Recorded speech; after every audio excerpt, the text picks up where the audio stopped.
In Southeast Louisiana, we're surrounded by water. So when we heard NOPD Chief Ann Kirkpatrick say, Keep in mind of something. Not every police officer knows how to swim. we were intrigued. I started asking questions. NOPD says swimming training is not part of the academy curriculum.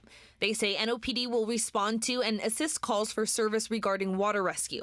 But NOFD or U.S. Coast Guard typically handles water rescues depending on the location and necessary equipment. Turns out NOPD actually isn't unique in this. I reached out to the Peace Officer Standards and Training Council, or POST. They're the state agency that develops training standards for peace officers in Louisiana.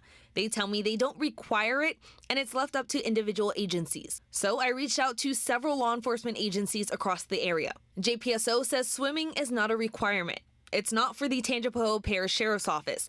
And the St. Tammany Parish Sheriff's Office tells me they have a specialized dive team that is trained on search and rescue, which seems to be the case in all the agencies.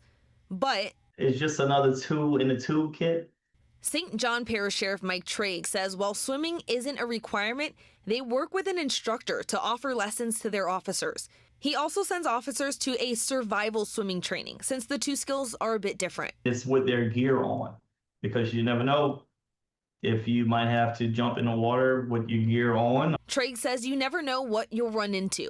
One time, some of his officers had to get a suspect out of the swamp. We're in Louisiana. We got canals, bayous, lakes, rivers. You never know when that necessity might be required of you one day. He says as law enforcement, the public likely thinks they should be capable of these skills, and he wants to set his department up for success. Alyssa Curtis, WWL, Louisiana.